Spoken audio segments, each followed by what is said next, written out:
Tá de volta nas coisas da ABU é sempre emocionante. Eu fechei minha câmera ali no Cristo Sol, que eu tava me segurando nele exaltado, mas no Cristo Sol eu disse, vai sem câmera mesmo que eu vou poder fazer o que eu quiser aqui agora.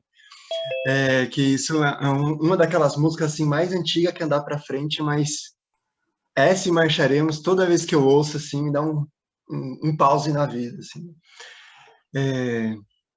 Eu até perdi o que eu ia falar, agora eu lembrei. Mas, para quem não me conhece, meu nome é Azaf, tá? Ou qualquer outra variação que você queira inventar da pronúncia do meu nome, né? Eu participei da BUABC por quase 10 anos, aproximadamente, né? Falando assim, até parece muito tempo. Mas eu entrei na BUABC mais ou menos aí no início, as primeiras semanas de 2011, e fiquei, se eu não me engano, até 2019. Mas aí, mais 2019, eu estava me ajudando mais só a Bioeditora, né? E aí, ano passado, eu me aposentei, digamos assim, né? Tudo bem que um livro saiu esse ano, mas acabei saindo do movimento aos poucos, não porque não concordasse ou porque fosse contra o movimento, mas percebi que Deus estava me levando por outros caminhos, né? Mas poder voltar para esse caminho de onde Deus me chamou e mudou tanta coisa na minha vida é sempre uma alegria muito grande, né? Quando me chamaram, disseram assim, Zaf, compartilha um pouquinho do seu testemunho na BU, né? Traz exposição bíblica, aí beleza. Aí eu pensei que ia ser tipo um negocinho simples, né? Eu não pensei que antes de mim quem ia pregar era o Ziel Machado, né? Mas tudo bem, né? Isso aí é tipo dar sobremesa antes de você comer o almoço, entendeu? Quem vai querer ver um negócio simples depois que você viu um mousse de chocolate? Mas tudo bem, né? Se você tiver paciência, se você tiver assim fé, né? Quem sabe Deus não tem misericórdia e não nos ajuda nesse sentido, né? Mas, então, como é que eu entrei nesse negócio, né? Ô, louco, Giovanni tem fotos minhas com as minhas madeixas. Misericórdia, né? Meu cabelão ainda. Saudades. Saudades não, né? Dava muito trabalho para cuidar. Mas, tirando isso, eu fazia duas faculdades, olha que maluquice, né? Eu estudava na Federal do ABC durante o dia e durante a noite eu tinha dois empregos, né? Durante a noite eu ia para a faculdade do Senai. E aí o primeiro ano da faculdade foi muito complicado, assim, em termos de conflitos de fé, em termos de posicionamento, de que fé que eu queria seguir, se eu só acreditava porque meus pais acreditavam, né? Minha mãe acreditava, ou se eu acreditava porque minha fé pensava realmente. Isso foi muito, muito útil no início da faculdade. E aí eu lembro que no final de 2010, que entrei na faculdade em 2010, no finalzinho de 2010, uma professora mandou um e-mail dizendo, olha, eu vou chegar atrasada, mais de uma hora na aula. Né? Isso era de manhã, só que eu vi esse e-mail, eu já estava na faculdade, né? Eu disse, caramba, meu, que coisa injusta, né? Quem mora no quarteirão pode dormir uma hora a mais, eu que morava longe, tive que já tô aqui quando eu descobri, né? E aí eu fiquei sentado num canto, assim, no segundo andar do bloco A, para quem é da Federal do ABC, né? Num canto, assim, bem isolado. E aí disse, vou ficar uma hora aqui parado, ainda não li a Bíblia hoje. Aí peguei a Bíblia e fiquei no meu canto, assim, isolado do mundo. Né? E aí um cara passou e disse, escuta, você tá lendo a Bíblia? Eu disse, eu tô, por quê? Ele, meu nome é Péricles, né? Talvez o Elienay tenha conhecido Péricles. Meu nome é Péricles, eu faço parte de um grupo que estuda a Bíblia aqui na faculdade. A gente está começando umas reuniões agora, a gente começou o quadrimestre, né? A gente vai divulgar aí nos cartazes. Participa, vai ser legal, né? Aí eu disse, tá. Pode deixar. Vou sim, pode deixar, né? Fui nada. Passado umas semanas, né? Virou o ano, tal, começou um novo quadrimestre. Eu lembro que eu estava na faculdade à noite, e aí do nada uns caras disseram, ninguém me chamava para ir pro bar porque eu nunca ia em nada, né? Sempre fui meio isoladão, assim, da vida. Mas aí me chamaram, assim, não que eu diga que quem vai pro bar tá pecando, né? Mas quando me chamaram aquele dia, eu disse, mano, tem ninguém, tá mó difícil a faculdade, tem ninguém que eu conheço lá, ninguém da igreja vai estar lá, sabe? Acho que eu vou nesse rolê aí, né? Posso fazer o que eu quiser. Só que aí, assim, nos 45 do segundo tempo para entrar no carro, eu disse, mano, quer saber? Eu vou para casa, tô cansado, né? Mano? Tive aula, vocês sabem que eu tenho aula de manhã, de tarde e de noite, tô com sono. Aí, beleza. E quando eu cheguei em casa, eu contei isso pra minha mãe e tal, né? Eu disse, mãe, foi difícil hoje. Eu acho que se eu fosse nesse rolê, eu acho que eu ia aprontar, viu? Assim, não que eu fosse um cara da confusão, né? Mas não confio muito, assim, no meu caráter nesse nível. Beleza, no dia seguinte, eu fui para o restaurante universitário, né? Nos tempos que ainda era R$ 2 para poder almoçar na faculdade. E aí, quando eu passei da catraca, tinha um cartaz. Eu passei anos procurando esse cartaz, nunca mais achei. Mas tinha um cartaz que era uma mão de madeira, segurando um serrote de madeira, cortando um pedaço de madeira. E aí tinha uma frase escrita: você se tornaria madeira para salvar a madeira? E aí, quando eu li aquela frase, eu já lembrei logo, não sei, foi o Espírito Santo que me lembrou, né? Daquele trecho de Filipenses: não se tende por usurpação, lembre de Cristo Jesus, o qual se fez homem, né? Se humilhou, assumiu a forma de servo. Aí eu pensei, puxa vida, olha que frase da hora, né? Esse negócio da madeira, salvando a madeira, foi praticamente isso que Jesus fez, né? E aí eu continuei lendo no cartaz, e bem pequenininho embaixo está escrito: Grupo de Estudos Bíblicos, quintas-feiras, sala 210, meio-dia. Aí eu disse, olha, o pessoal estuda a Bíblia, né, meu? Ah, não sei se eu vou nesse rolê, não. Aí fui almoçar, fui depois para aula, depois fui para casa. Aí quando eu cheguei em casa, eu contei isso para minha mãe, né? Ela disse, mãe, vi um cartaz que me fez pensar hoje. Um cartaz da hora mesmo, uma mão de madeira, tá? Expliquei para ela. Aí minha mãe perguntou assim, e você vai nesse estudo bíblico? Aí eu falei, acho que não. Acho que não. Vai que os caras é seita, né? Vai que os caras é maluco, né? Vão ficar no meu pé um tempão aí, eu não vou conseguir me livrar, né? Aí minha mãe fez aquelas perguntas super delicadas, né, que minha irmã conhece. Aí ela disse assim, engraçado, Zaf, ontem você disse que queria ir para um bar fazer o que você bem entendesse. Hoje você é praticamente convidado para estudar a Bíblia e você diz que não quer. É curiosa a sua fé, né? E aí minha mãe fez uma pergunta assim, sem para me dar um tapa na cara também, mas me mexeu muito. Eu disse, mesmo. Se eu digo que eu vivo uma fé verdadeira e alguém está me convidando para estudar essa fé, eu podia dar uma chance, pelo menos, né? Se os caras forem maluco, eu consigo dar um gelo, né? Consigo sumir. A faculdade é grande. E aí eu fui. Só que aí, nessa eu fui cabeça fraca e não saí mais, né, meu? Aí eu fiquei e não saí mais. Eu lembro que foi o primeiro estudo que a Diná estava aplicando, porque a Diná foi mais crente que eu, ela entrou no JEB antes que eu. Ela entrou logo que a faculdade começou, logo que ela entrou na faculdade, né? A gente entrou tudo na mesma época, eu, ela, a Priscila Cabral.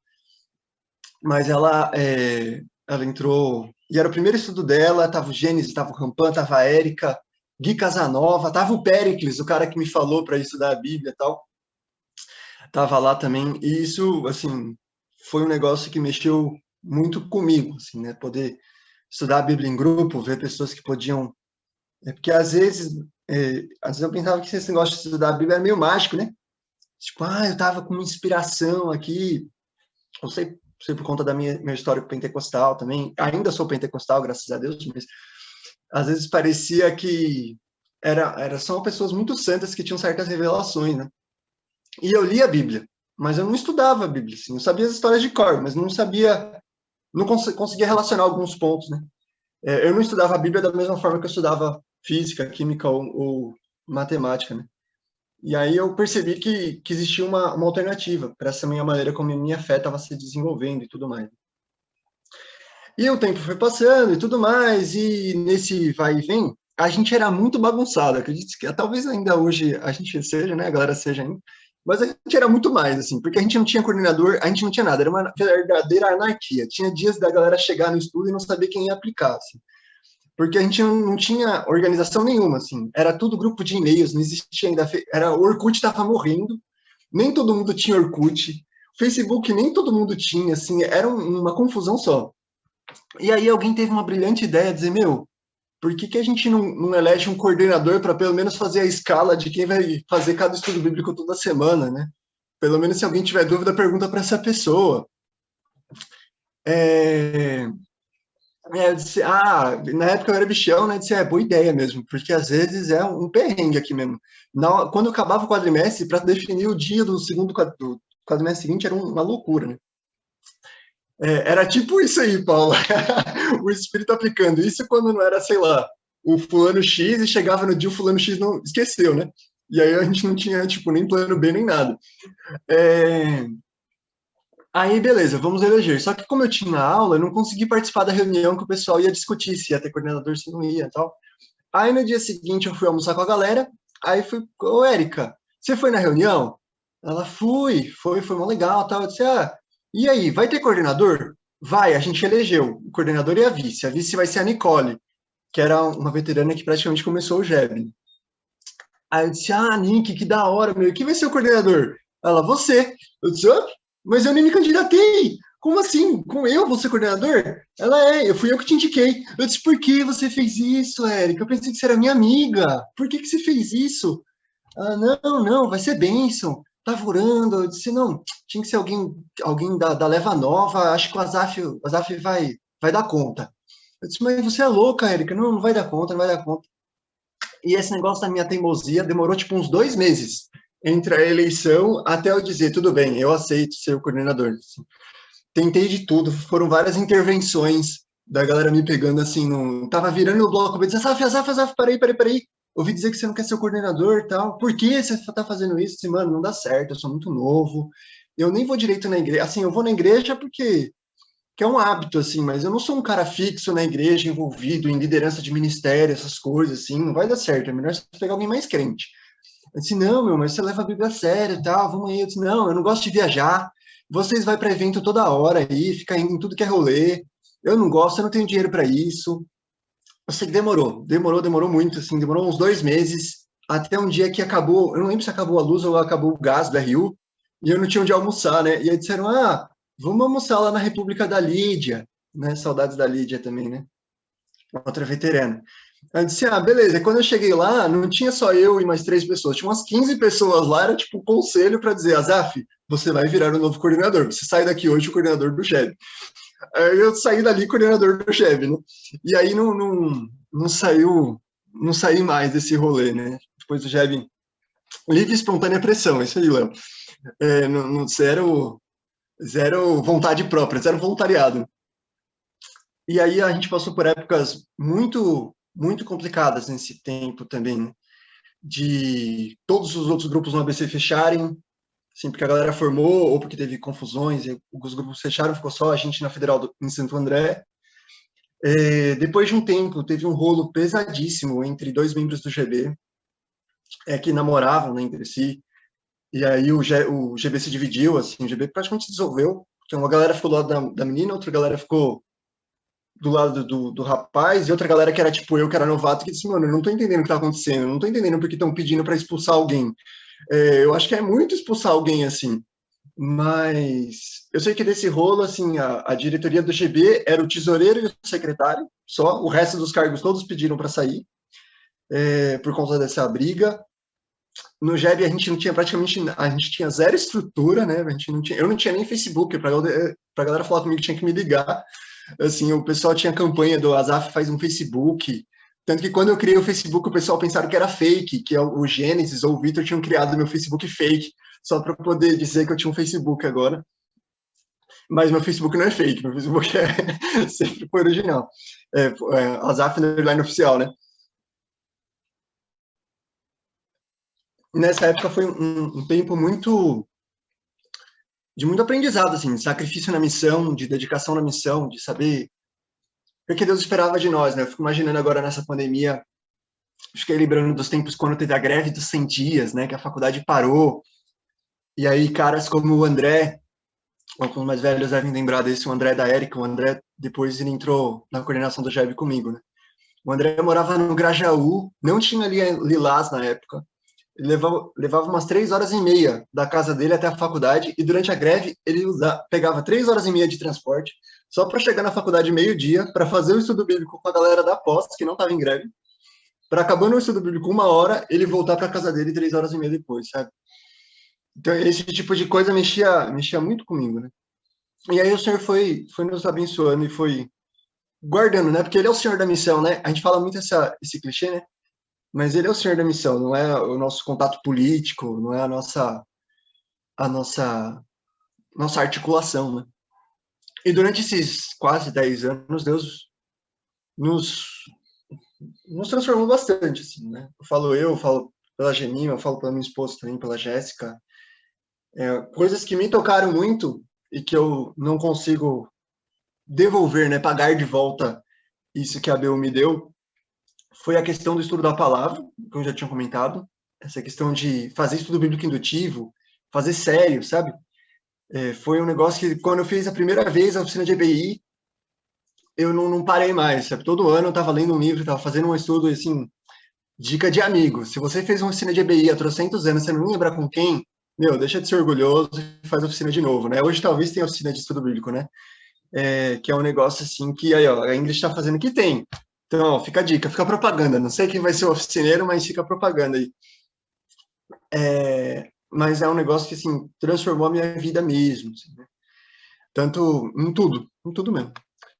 E um outro ponto que isso o movimento me ajudou muito foi essa questão de relacionamento pessoal, né? Porque eu era um cara absurdamente solitário, assim, absurdamente. Era um cavaleiro solitário raiz, assim, do tipo que não tenho amigos, ainda bem por isso, graças a Deus, que estou sozinho. E a ABU, Deus me deu amigos, Deus me deu minha esposa também, né, que é amiga para a vida inteira, mas Deus me deu irmãos que são pessoas que, nos momentos, sei lá, você tem noção, assim, né, muitos talvez que me conheçam há um certo tempo não sabem, mas durante meu tempo de ABU eu fui expulso da minha igreja, porque eu discordei do pastor. E aí eu fiquei muito na pilha, que eu disse, mano, como que eu vou contar pra galera da BU que eu fui expulso? Porque eu discordei do cara, sabe? E minha família, eu fui muito teimoso, eu confesso, na época, eu fui muito cabeça dura, podia ter aberto mão, né? Mas eu disse, não, eu acho que isso é antibíblico e para mim não vale. E aí minha irmã acabou indo comigo, assim, disse, olha, eu acho que tá muito rigoroso, mas errado o Azaf não tá, né? E aí acabou não ser expulso a família toda por conta de uma posição que eu tive de discordância, né? E a galera da BU me abraçou, sabe? E por muitas reuniões de oração, eu lembro da galera orando, dizendo, Senhor, você sabe que o Azaf é uma igreja. E ele precisa se encontrar nesse sentido, assim, né? Ele tenta viver a fé, mas sozinho, não dá. E esse momento de oração e nas vigílias, lembrar dessas orações, me emociona ainda. Caras que... É o tipo do cara que se me ligar hoje, eu digo, mano, eu paro o que eu tô fazendo pra te ajudar, sabe? Porque eram coisas muito importantes pra mim, e a pessoa se importava de orar por isso, tipo, no almoço, sabe? Antes de comer. Isso me tocava muito, assim. Me tocava muito também, eu brinco, a questão até do horário de almoço, né? Porque eu pensava, não, mano, treinamento, eu sou trabalho, trabalho, trabalho. Que é almoço? Vamos fazer uma oficina durante o almoço, sabe? Eu quero aprender, eu quero descobrir mais, quero fazer BI diferente, quero técnicas novas. E aí eu comecei a dar valor a esses horários de descanso, de poder conversar e aprender com as pessoas, e conhecer as pessoas, e ser conhecido por elas, e ver como o evangelho estava transformando a vida delas, como o evangelho ia nos transformando como amigos também. Isso foi muito, muito impactante. E eu não consigo pagar de volta. Não consegui reproduzir isso com alguém ainda, pelo menos, né? Mas aí a vida foi passando, virei coordenador da região, virei coordenador do GBABC também, né? Antes, aí fui do Conselho Nacional, né? Do Conselho Diretor da BU, me envolvi na BU Editora como tradutor. Alguns livros já foram... Um livro já foi lançado, né? Que é o do John Stott. E tem ainda o Brilhar como Estrelas, que eu não sei porque ele não saiu como Brilhando. Tem o Caminhando com Amigos Homossexuais, que talvez seja lançado aí para o ano também, se Deus quiser. E aí o Senhor foi transformando aí no final dessa caminhada. Assim, se eu tô casado, foi por causa da BU, foi porque Deus colocou a Jéssica nessa BU. Se eu tô no seminário, é porque foi por causa da BU também. Foi por causa de um evento de congresso científico que eu fui participar e eu fiquei na casa de abeuenses. E aí, numa conversa, eu disse, mano, eu preciso estudar a Bíblia mais sério, eu preciso aprender grego, eu preciso aprender hebraico. Porque o que eu mais gosto de fazer nessa vida é da oficina. E eu tô limitado, assim, tudo que eu sabia em português eu já li, eu preciso de mais coisa. Então, eu pensava que quem ia para o seminário queria ser pastor ou queria ser chato, não tinha uma terceira via, né? E aí eu percebi que tinha uma terceira possibilidade de caminho, né? De estudo, não necessariamente ministerial ou não necessariamente chatice, né? Mas se eu sei lá, se eu sou professor com doutorado hoje, foi por causa da BU, porque eu queria, nossa, eu preciso estar presente em mais reuniões, eu quero poder ajudar a começar o louvor nesse horário, mas como é que eu posso fazer se eu estou trabalhando? Eu podia fazer mestrado, quem faz mestrado tá o dia todo na facul, então beleza, eu vou prestar a prova. E foi por isso que eu entrei no mestrado no ano que eu entrei, assim. E continuei no doutorado também por conta disso, de poder conseguir estar mais tempo disponível para a missão, né? E foi um tempo abençoado, assim, sabe? Um negócio que, mesmo quando, sei lá, um outro pastor não gostou da ABU, disse, não, o Azaf tinha que ser líder de jovens, nada desse negócio de ficar sendo líder de ABU, essas coisas. E a minha mãe me apoiou e disse, olha, eu conheço o Azaf antes, conheço o Azaf agora. Vai por mim, é melhor o Azaf agora. Nesse sentido. E minha avó também falava isso, né? Dessa questão de quando algumas tias minhas começaram a dizer, não, envolvimento político, porque a história da ABU, não sei se o Zé comentou ontem, que eu estava trabalhando e não consegui participar, mas principalmente nos anos 80, foi uma época bastante complicada para o movimento, né? Crises de fé, crises morais, crises políticas, de envolvimento em partidos políticos realmente, né? E aí, quando algumas pessoas da minha família descobriram tudo isso, não, tem que sair desse negócio. E aí minha avó disse, olha, Zaf, antes você ia na igreja, agora você faz parte da igreja. Enquanto Deus não te mandar, fica nesse negócio, né? E foi o que eu tentei fazer. Né? Foi o que eu tentei fazer. Você tem noção, na crise dos anos 80, né, aquelas histórias que chocam. Chegou no nível de um grupo de ABU mandar matar o obreiro. Assim, a polícia investigou e descobriu que foi o grupo de ABU que deu a ordem para o jagunço ir assassinar o obreiro. Assim, era nesse nível, e é nesse nível, nessa época, que o Ziel virou o secretário-geral do movimento, a pessoa responsável por todo o movimento. Assim. Então, comparar eu e o Ziel, não tem como, nem aqui, nem na China. Não tem como dizer que eu e o Ziel estamos no mesmo nível, nem aqui, nem nunca. Mas ok, né? Beleza, pensei que meu PC tinha dado um bug aqui. Vamos pro que interessa, né? Se você tiver mais dúvidas e mais causas e mais histórias, a gente pode conversar depois, né? Tem dicas de livros, se você quiser saber sobre missão estudantil, sobre a história do movimento. Tem muita coisa que dá para aprender, dá para crescer aí na fé, né? Mas vamos falar de coisa boa, vamos falar de TechPix, ou melhor ainda, né? Vamos falar um pouquinho sobre a palavra, né? Queria convidar alguém que estivesse aí com a Bíblia aberta, ou com a Bíblia online aberta, ou com o seu aplicativo aberto, para ler 1 João, primeira carta de João, no capítulo 1, do versículo 1 até o versículo 4. Aí alguém lê, só para não ficar falando igual um louco aí.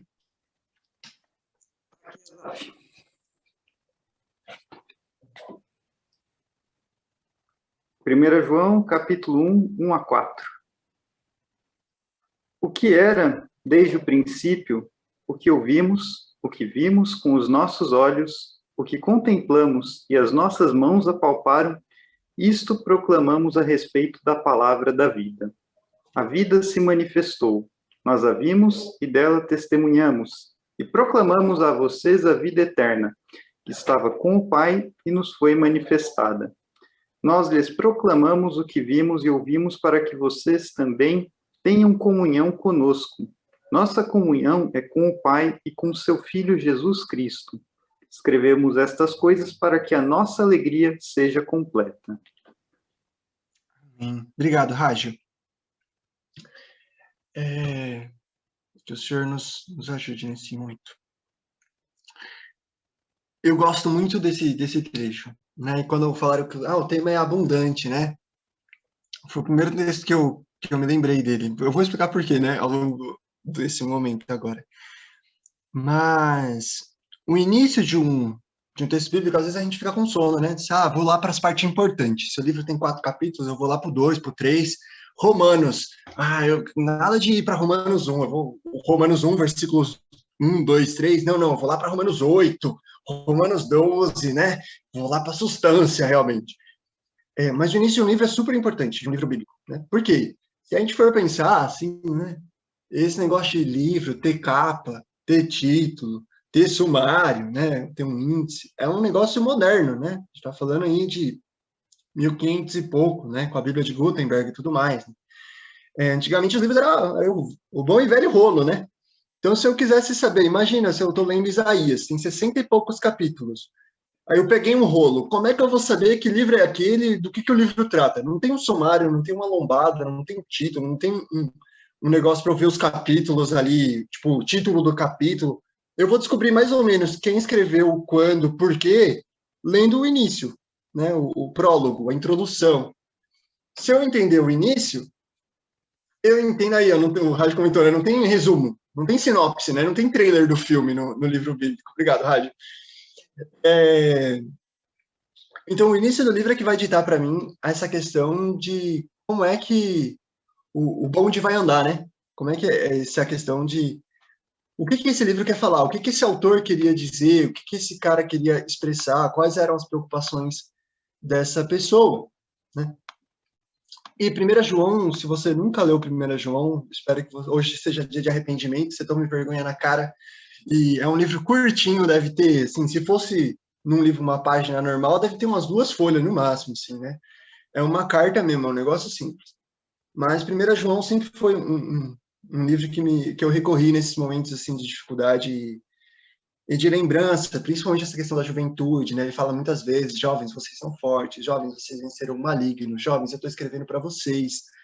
Ele também escreve para quem é mais velho, né? João é um tiozão que abraça todas as causas aí nesse sentido.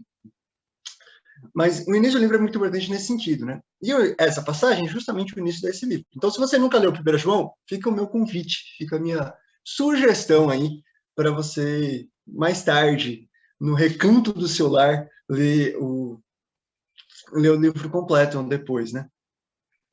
Aí, ó, tem aquela camiseta azul, né, do Limite, também lançou depois a camiseta preta do Limite, né, do Amor, né? Tem fases em 1 João que são fantásticas, assim, né?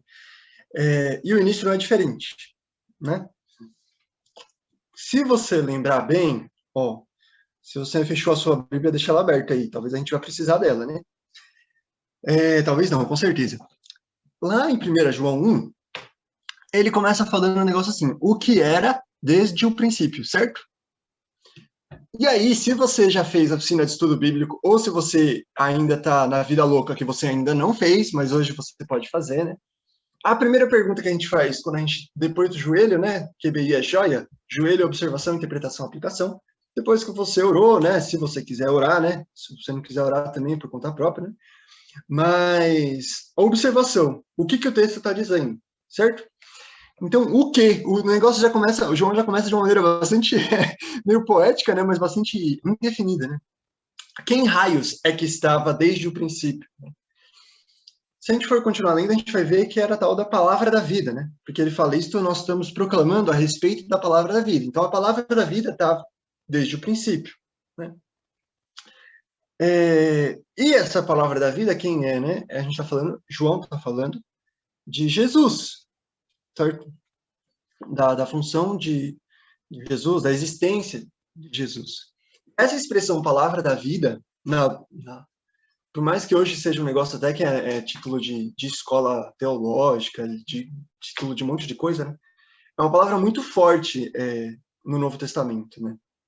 Você tem noção dessa questão a expressão que João usa para a palavra é um negócio tão forte, que no Novo Testamento todo, acho que só Filemão não usa esse termo, né? O resto, todos eles vão usar a palavra nesse sentido, né? Vão usar o logos, né? Nesse sentido, que às vezes alguma tradição mais raiz talvez esteja verbo, né? O verbo da vida. Não sei, que o rádio leu na NVI, né? O rádio foi Batistão aí. Eu quero ver a galera penteca que tá na Almeida ainda. Naquelas Almeida que ainda faz mesóclise e tudo mais. Às vezes traduziam como verbo, porque logos tem esse sentido de verbo, de palavra, de ação, de cálculo, é daí que vem logaritmo, né? Dessa questão da essência do discurso, né? Dessa questão de ser a parte principal de toda uma mensagem que está sendo transmitida. E é curioso o João escolher justamente isso, dizendo, olha, eu não estou falando de qualquer coisa, eu não estou usando qualquer palavra. Existe um termo para ele poder usar, assim, uma palavra qualquer, né? Mas estou falando da palavra principal aqui, da essência da mensagem que eu quero compartilhar com vocês, né? Que é essa palavra. E a palavra da vida, o vida aqui não é só um sentido, assim, biológico, né? Da gente dizer, eu estou respirando, meu coração está batendo, mas é um sentido mais amplo, né? Existia uma palavra para ele poder falar de algo mais biológico, né? Daí que vem biologia, né? Do estudo da vida. Mas João prefere usar usar uma outra palavra no sentido de uma vida mais ampla, de um sentido até mais espiritual da coisa, no sentido da alma da pessoa. Então, essa tal palavra da vida, ele é como se fosse a essência principal do discurso que eu estou fazendo, que vai envolver não só a sua vida biológica, mas também a sua alma, o seu espírito, toda a parte que transcende essa sua parte de carne e osso, né? E vai transcender o tempo e o local também. E é muito curioso que ele vai dizer que essa tal palavra da vida era desde o princípio. Então, ela já existia no princípio, ela já estava lá, né? Não teve um momento em que alguém instalou e disse, vamos criar, tem algumas pessoas que defendem esse tipo de ponto, né? Que Deus criou Jesus, né? Mas o que João está falando é que Jesus já estava lá. Olha, não sei quem criou quem, não sei que horas foi. Eu sei que quando começou a contar o tempo, quem clicou no relógio, Jesus já estava lá, vendo o relógio ser clicado. Giovanni, é exatamente isso aí. Bios é vida biológica, zoé é vida que transcende, vida espiritual ou vida de alma, depende de como você classifica, né? Mas que envolve biológica, envolve consciência, envolve outras coisas também, tá bom? Então, Jesus já estava lá. Não teve um momento que Jesus foi criado, não teve um momento que Jesus precisou de ajuda, não teve um momento que Jesus foi evoluído ou alguma coisa assim, né? E Jesus, ele não foi, apesar de ele ser Deus, ele está essa presença diante do Pai, que está no paraíso, digamos assim, né? Essa palavra, ela não é só um texto, ela se faz humana. E aí João vai dizer que ele ouviu, continuando no versículo 1, ó, o que ouvimos, o que vimos com os nossos olhos, né?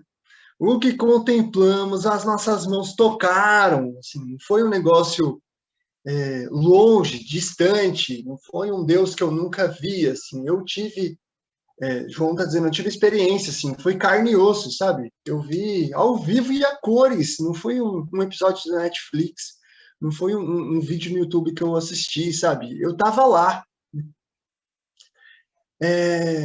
E mesmo Jesus, a gente começa a perceber que a grandeza do poder de Deus, porque ele estava desde o início do universo, ele participou da criação do universo, tudo subsiste por causa dele, tudo que a gente vê hoje existiu por causa dele, né?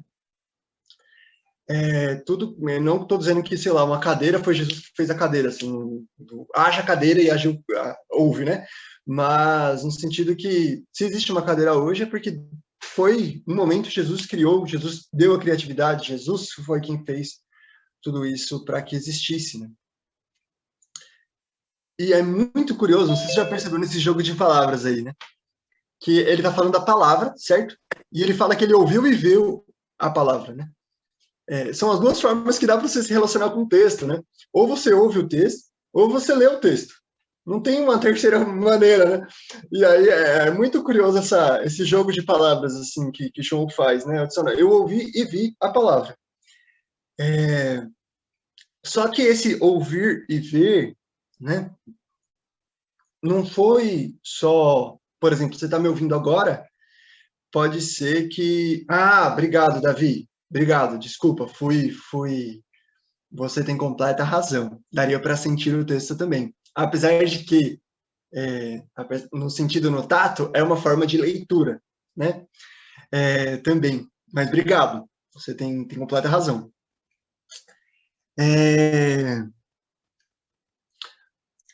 E olha, todo mundo agora está dando pitaco, né? Brincadeira. Mas ele também apalpou, né? Então daria para, olha, Gemima, obrigado, hein? Depois você me salvou aí, né? Que João também apalpou. Mas essa questão de como o texto está escrito, naquela época também não existia Braille, né? Talvez eu possa pensar que o autor não estava pensando nisso, né? Talvez eu esteja errado também, é possível, confesso. Essa questão de quando João diz eu ouvi e eu vi, é diferente de só você me ver agora e só você me ouvir agora, né? Por quê? A gente acha que gramática é aquele negócio chato que o professor faz a gente decorar. Eu cantei, tu cantastes, ele cantou, nós cantamos, nós cantastes, eles cantaram, né? E a gente tem que decorar aqueles monte de negócio, pretérito perfeito, pretérito mais que perfeito. Para que eu vou usar isso na vida? Você vai usar isso para estudar a Bíblia, né? Por exemplo. quando João está escrevendo ali, né, na questão da primeira maneira como ele escreve, na época de João, tinha um certo tempo verbal que dava para usar em algumas ocasiões, que hoje no português a gente não tem. Algumas coisas a gente tem, tipo presente, a gente tem, futuro, a gente tem, passado, a gente tem, né? Por mais que a gente tenha várias ideias de passado. Mas João, naquela época ali, no Império Romano, no lado oriental, digamos assim, né? Ele tinha também essa questão de um verbo que é chamado de tempo perfeito. Qual é a grande sacada desse tempo? Imagina um negócio que teve início, teve meio, teve fim, tá? E aí, quando esse negócio acaba, esse negócio começa a gerar consequências, né? Então, se eu disser, por exemplo, choveu. Choveu, beleza. Mas se eu disser que choveu no tempo perfeito, aí eu tô falando que, na verdade, choveu, teve um início da chuva, aí choveu forte, aí parou de chover, e aí essa chuva começou a trazer consequências. Por exemplo, a minha planta brotou, né? Teve alguma consequência e essas consequências não param, né? E se parasse? Se parasse, aí o pessoal lá do grego vai ter um outro tipo de tempo verbal. Mas por que eu estou falando tudo isso, né? Não porque João ele vai escolher, tipo, e eu acredito de propósito, né? Quando ele diz assim, olha, eu ouvi a palavra da vida, eu vi a palavra da vida com os meus olhos, e o tempo verbal que ele usa é esse perfeito. Então, olha, eu ouvi que Jesus falou do início, meio e fim. E isso gerou consequências na minha vida que ainda não acabou. Eu vi a palavra com os meus olhos. E isso gerou consequências na minha vida que ainda não acabaram. E isso já é bastante impactante, né? Como que a palavra tem nos transformado nesse sentido, né? Já fica a minha primeira pergunta para você se autoanalisar aí. Às vezes a gente vê pregações, agora vê lives, vê várias coisas, né? Ouve música. Mas quais são as consequências, meu? Sabe? João não tá dando uma ordem, nem tá dizendo... E acho que é um bom exemplo a ser seguido. Quais são as consequências que ver e ouvir a palavra da vida, Jesus, tem trazido para a gente, né? Mas ele vai continuar, né? Ele vai dizer que, como o pessoal já comentou aí, né, no chat, ele não só viu e ouviu, ele também tocou, né? Ele contemplou aquilo, ele ficou maravilhado, ele tocou, ele apalpou aquilo, ele sentiu com toda a maneira que ele poderia, né? E, né? Isso é muito pesado ele falar isso, assim, que eu toquei da palavra da vida, porque João, se você for ver a vida dele, né? Ele provavelmente escreveu isso aí, ele estava numa cidade chamada Éfeso, certo? E nessa cidade tinha umas teorias muito loucas, assim, que até hoje existem, né? Mas umas teorias que, tipo, eu não sei se alguém viu de gnosticismo, docetismo, esses negócios que, tipo, Deus é bom, a matéria é má, então nem a pau que Jesus foi humano, nem a pau, porque Deus é muito bom para virar humano, né? Então quem foi Jesus? Jesus foi um espírito elevado, Jesus era um espírito corpóreo, que as pessoas podiam ver. E aí é nessa época que João vive, nessa época que essas teorias surgem. Se for ver a biografia de João, tem momentos tem um momento muito característico na vida dele, que quando ele descobre que tem um cara que inventou essa teoria, que está no mesmo lugar que ele se retira do mercado, que ele se recusa a ficar no mesmo teto que esse cara, sabe? Era um negócio muito forte para ele isso. E aí João já está dizendo, olha, não vem com esse papo de que Jesus era Deus peronomútil, que era homem peronomútil. Assim, olha, eu vi, eu toquei, tá? Foi assim, um negócio que não era fantasma. E ele vai continuar dizendo, olha, a vida, né? Vou continuar aqui para o texto, para eu não me perder. O que contemplamos e as nossas mãos apalparam, isto proclamamos a respeito da palavra manifestou, no versículo 2, tá? A vida se manifestou, nós a vimos, dela testemunhamos, né? Dela nós estamos compartilhando, né? Deus, em toda a sua glória, ele decide se fazer humano, né? Se esvaziar disso, né? Se fazer de um negócio limitado, se fazer de um negócio que não consegue fazer o que ou pensar assim nessa questão de não consegue fazer. Deixa eu melhorar a minha frase. ele cria o ser humano, digamos que o ser humano dá errado, e mesmo assim ele decide se tornar humano, né? Dá errado assim, porque o ser humano peca, né? Aí tem linhas diferentes também. O pecado mancha a história humana, e mesmo assim, Deus decide se fazer humano para redimir essa história. Isso é muito legal, né? E de novo, quando João diz assim, olha, nós a vimos. De novo, João parece que vai escolher essa questão do perfeito, de dizer, olha, eu vi esse negócio, e o que eu vi gerou consequências na minha vida. E por isso eu estou testemunhando, sabe?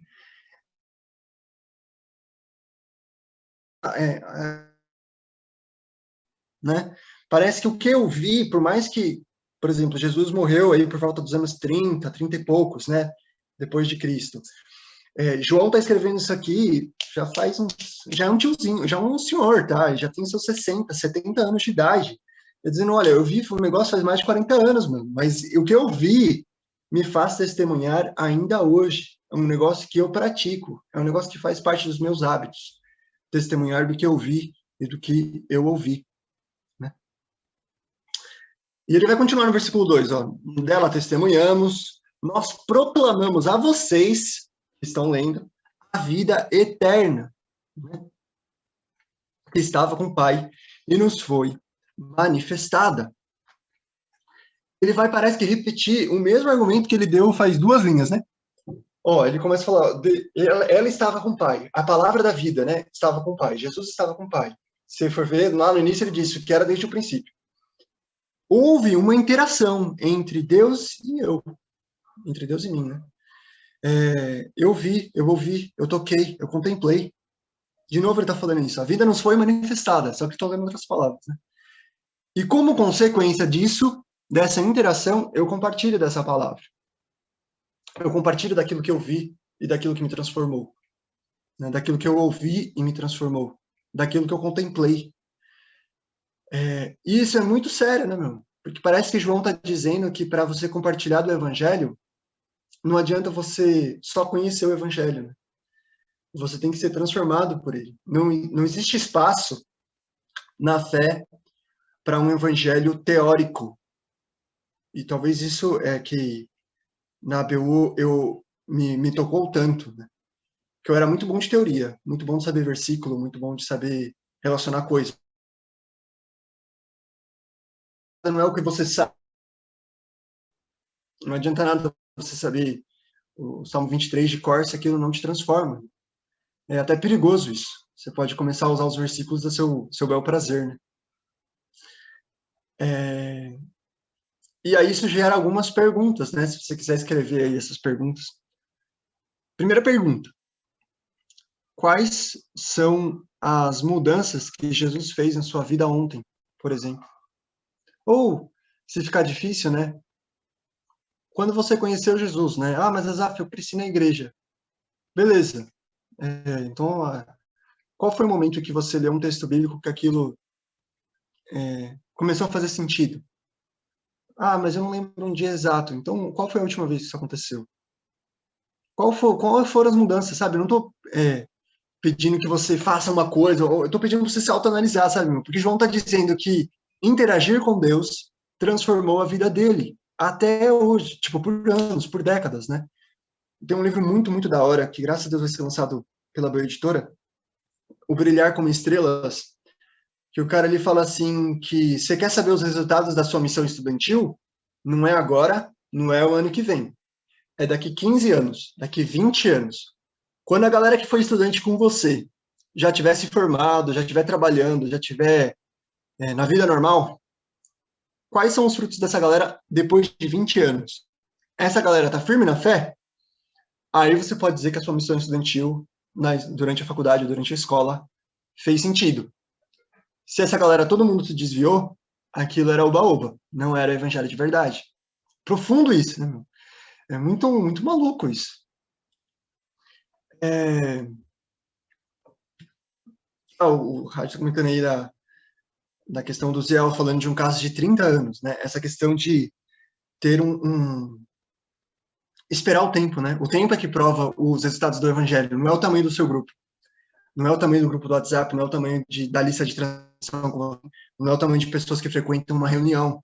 É o tempo que vai provar se a missão estudantil valeu a pena ou não. Né? Além disso, né,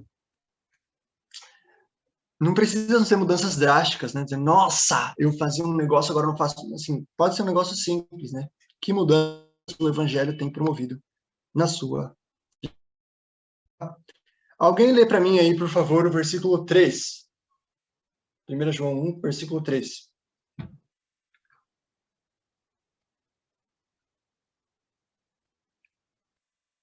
Qualquer um, tá bom? Pode ser uma versão antiga, pode ser uma versão nova. Eu posso ler. É NVT aqui, tá? Ótimo, eu gosto. Versículo 3. Anunciamos-lhes aquilo que nós mesmos vimos, para que tenham comunhão conosco. E nossa comunhão é com o Pai e com seu Filho, Jesus Cristo. Obrigado, Isaac. Parece que o primeiro objetivo desse compartilhar da palavra é comunhão, né? E comunhão, às vezes, é mais crentense que comunhão, só, sei lá, dizer paz do Senhor, né? Não tem um mais banalizado, assim, do que comunhão. Mas comunhão é essa questão da cooperação, você tem um negócio em comum com alguém. E me marcou muito uma vez que eu estava lendo um dicionário, quem vai ler dicionário, né? Mas, às vezes, eu fiquei nesse negócio de comunhão, é muito crentez, vou atrás desse negócio, EBI, de novo, né? Significado das palavras. E aí fui atrás de um cara que estudava essa questão de contexto histórico-cultural, ali na virada da época de Jesus, tudo mais, né?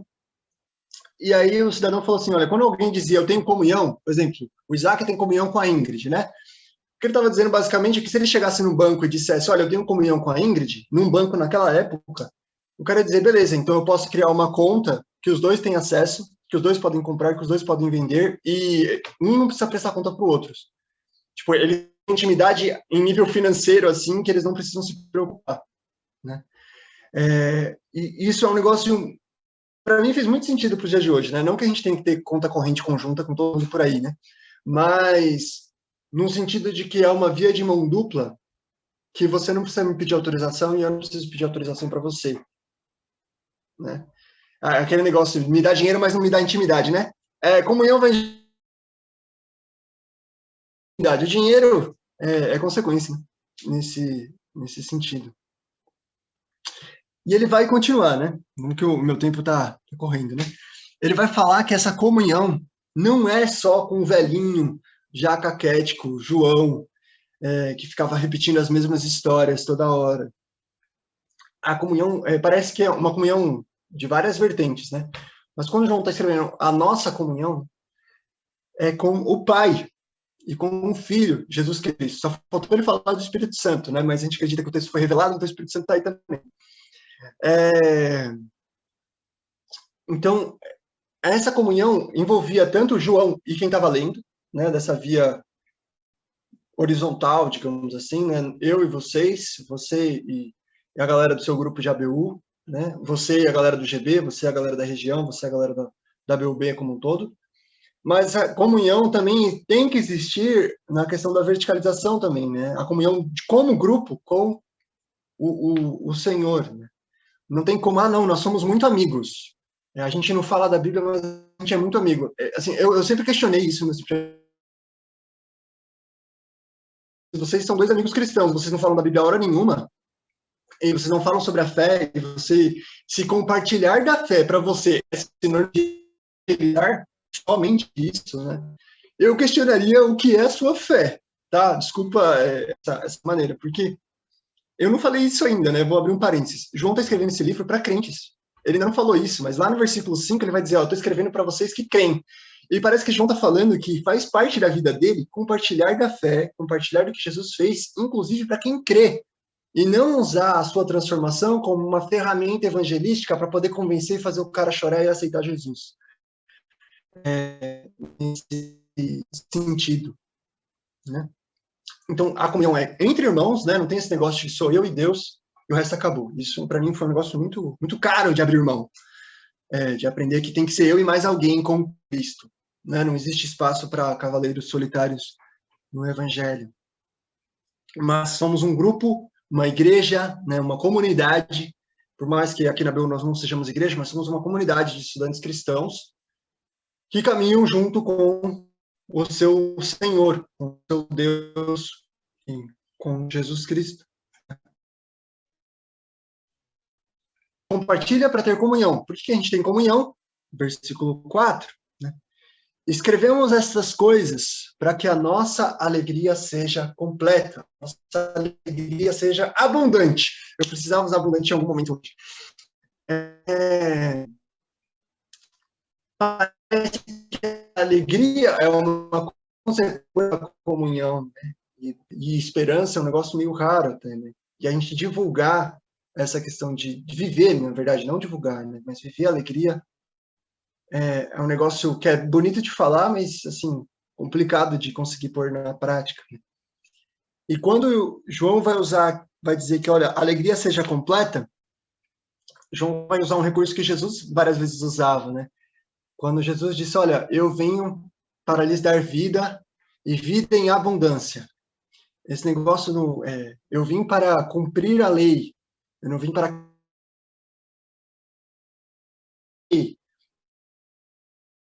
quando Jesus diz, João diz, a alegria completa, ou alegria abundante, ele vai usar um termo que é um dos termos que eu mais procuro quando eu leio um texto que vem um sentido assim completo, uma coisa assim, que eu vou saber que termo é esse, né? Porque é no sentido de cumprir, é no sentido de ser completo, mas é no sentido de que se eu pegasse a minha caneca agora e começasse a encher de água, começar a pôr 5 litros de água nessa caneca, o que vai acontecer? Uma hora vai começar a transbordar, né? Esse ΔT no limite ali, de ΔT tendendo a zero, quando começa a escorrer a ponto de transbordar, isso é o sentido de plerol, de completo, de cumprimento, né? De planificação, talvez, uma palavra em português. Mas é completo a ponto de transbordar, de abundante nesse sentido. Né? Não é que eu só estou cheio, mas eu estou tão cheio que está vazando, sabe? Eu não consigo segurar em mim mesmo isso. E faz muito sentido ele dizer isso, porque ele está falando, olha, eu fui transformado, eu estou compartilhando para que a gente tenha intimidade, para que a gente tenha comunhão, né? A gente tenha esse comum acordo, essa compreensão entre todo mundo. E eu faço tudo isso para que a alegria de vocês transborde, né? Que não fique só dentro de você, ou, o copo está meio cheio, meio vazio. João está dizendo, olha, o copo está a ponto de transbordar. Se você é pentecostal e já deu glória aí, você é dos meus. Mas esse é um dos pontos mais cruciais, talvez, da carta, né? Já dando um spoiler para você ler a carta de novo. Que parece que João, o tempo todo, ele está falando, olha, o evangelho me transforma, essa transformação tem um monte de consequência. Mais tarde você vai ver que João vai falar, olha, o evangelho me transforma, por isso eu só consigo amar, eu não consigo odiar. Tem histórias da biografia de João, são muito legais, que dizem que João, quando estava bem velhinho para morrer, os jovens da igreja em Éfeso não gostavam de falar com João, porque qualquer coisa que João falava, uns aos outros. Era tipo o jargão dele. E a galera ficava com raiva dele, porque ele falava isso direto. Assim, sabe? E João vai falar isso na carta também, porque fazia parte da vida dele. Ele vai dizer, olha, porque o evangelho me transformou, eu não consigo mais odiar ninguém.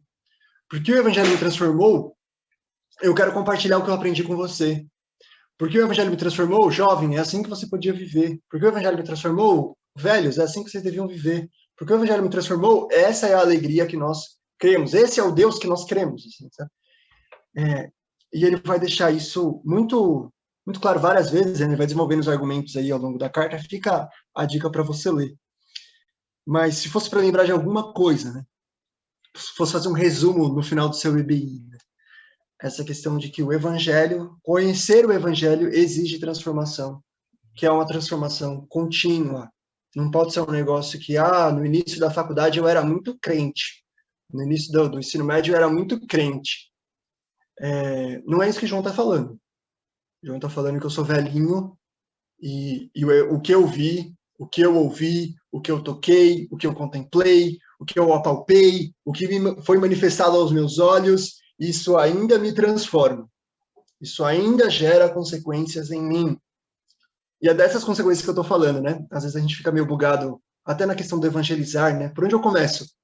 precisa começar falando grego e hebraico, não precisa falar textos difíceis. Faz uma oficina de EBI, fica a dica, para você saber ler o texto. Saber não, né? Tem gente que sabe ler já o texto, para você gostar mais de estudar o texto. Mas essa questão de você só compartilhar quais são as transformações que você viu que Jesus fez. Pode ser uma questão que não tem como alguém trucar, né? Porque é a sua vida, meu. Como é que alguém vai trucar o que você viveu, né?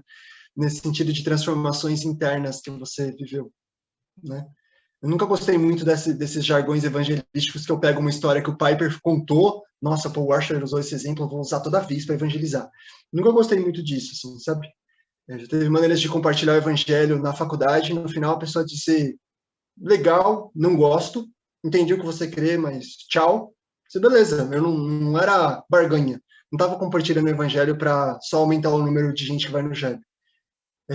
Teve vezes que a gente compartilhou o evangelho na maior boa vontade por meses, e no final a menina disse, olha, não gostei, entendi, não gostei, não quero e não quero mais falar com vocês. Pode ser também, né? Não era barganha. E teve vezes que a pessoa se converteu, né?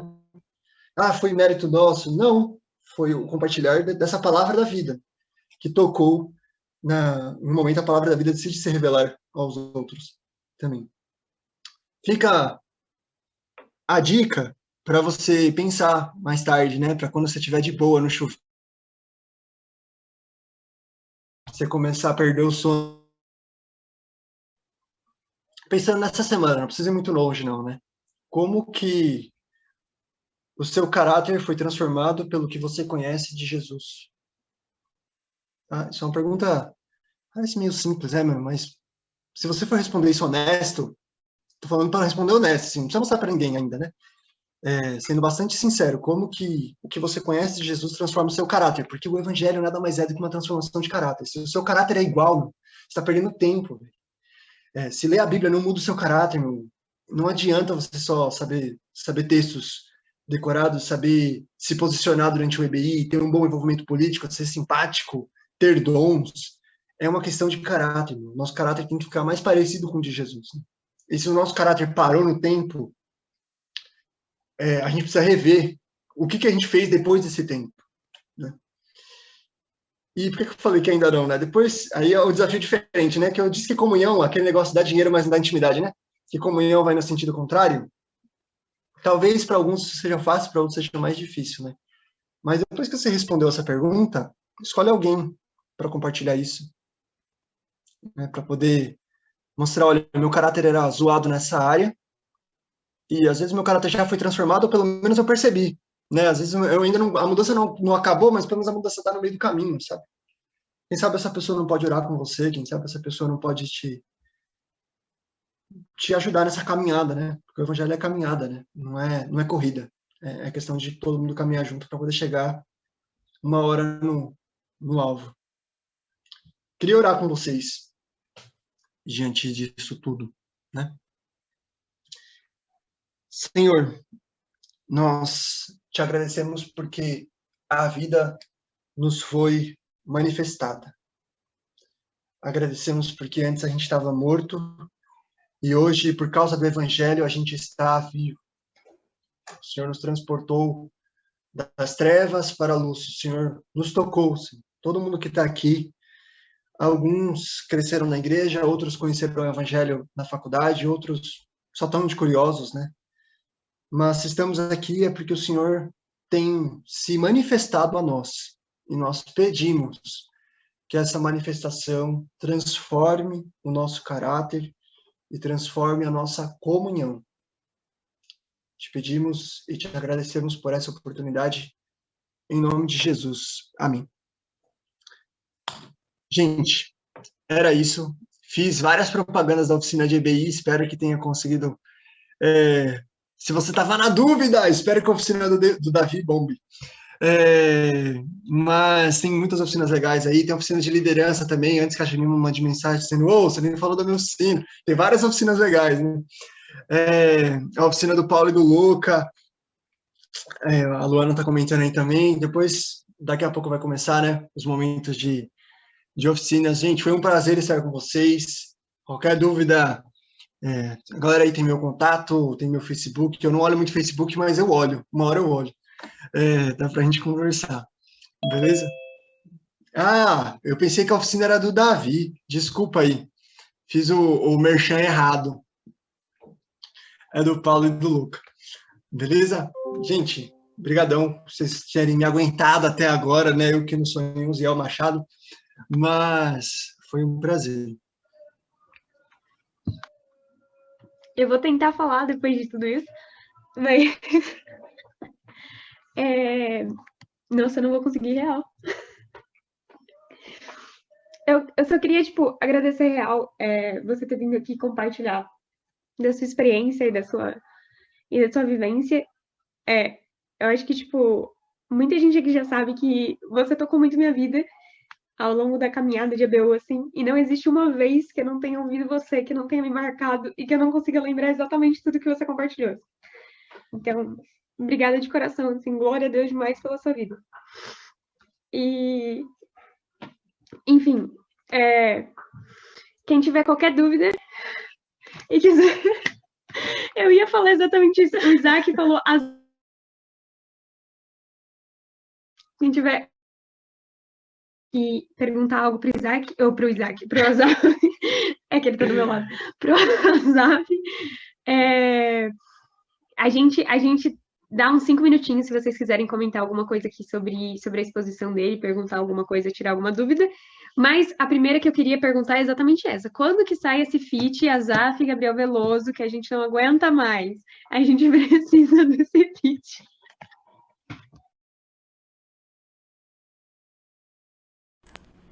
Só o senhor sabe, né? Que, Gabriel?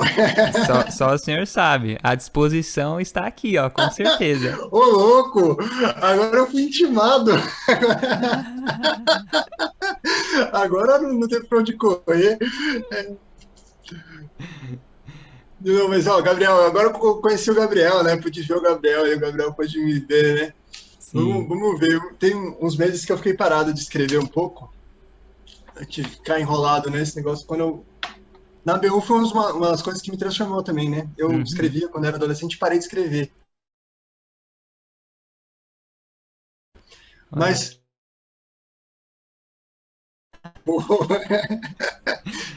Show de bola. Zaf, a Carla ela fez uma pergunta aqui para você falar um pouquinho de como e quando o Jeb se atrelou à ABU. Tá, legal. Eu não estava lá nesse momento, tá bom? Quem estava lá era o Gênesis, sem brincadeira. O Gênesis, meu veterano da primeira turma da faculdade da UFBC. Mas o Jeb começou mais ou menos em 2006, 2007, com a galera se reunindo em repúblicas. Aí, para 2007, 2008, alguém viu... disse, nossa, a gente deve ter outros lugares no Brasil que façam isso. A galera começou a pesquisar movimentos estudantis que faziam isso, e aí encontraram a ABU, né? Só que como já estava funcionando como GEB, Grupo de Estudos Bíblicos, aí a galera não quis mudar o nome, né? Porque disseram, se a gente mudar, o pessoal que já conhece a gente vai pensar que o grupo acabou e tal, e esse negócio de não querer mudar, até hoje fica, né? Se a gente mudar agora, o pessoal que já conhece vai pensar que acabou, aí fica esse negócio de propaganda o GEB, né? Mas foi mais ou menos por aí, se eu não me engano. A gente começou primeiro como ABU São Paulo, como parte da ABU São Paulo. E aí, se eu não me engano, lá para 2009, 2010, foi que o pessoal do ABC decidiu se reunir e criar seu próprio grupo, porque a diretoria da ABU São Paulo já era a galera do ABC. Então, tipo, Jessica Grant, por exemplo, foi uma das pessoas que disse, olha, vocês já estão liderando a ABU São Paulo, por que vocês não criam o próprio GV de vocês, sabe? Vocês ficam vindo para São Paulo, podia fazer um negócio de... 2011, obrigado, Lu. Foi o papel oficial, né, da criação do GB. Cria o próprio GB de vocês. A gente começou com a Federal em Santo André e com a Direito São Bernardo, na época. Que aí esse grupo da Direita morreu, aí depois ressuscitou, aí morreu, aí ressuscitou de novo, né? Ressuscitou a terceira ressurreição já, que agora é para valer, né? É praticamente isso, Léo, festa de 10 anos. Talvez eu tenha que fuçar nas minhas coisas, talvez eu tenha até o estatuto, não sei, talvez a Luana tenha aí, né? O estatuto de quando a gente começou. Porque nessa época eu não ia muito nas coisas regionais, eu não gostava, eu comecei a ir um tempo depois. Depois da greve das federais foi que eu comecei a ir. Aí não parei mais. Ah, o Derek tem. Isso, Lu. Eu lembro disso. Eu lembro que uma vez o Derek conseguiu esse arquivo das assinaturas originais da galera que estava começando. Se eu não me engano, o presidente original era o Guilherme Casanova. O vice, eu acho que era o Gênesis. O tesoureiro, acho que era o Gilberto. E o secretário era o Cauê, se eu não me engano. Mas assim, foi mais ou menos nesse... Não sei se, Carla, eu respondi sua pergunta. Era isso que você estava querendo saber. Mas foi por aí.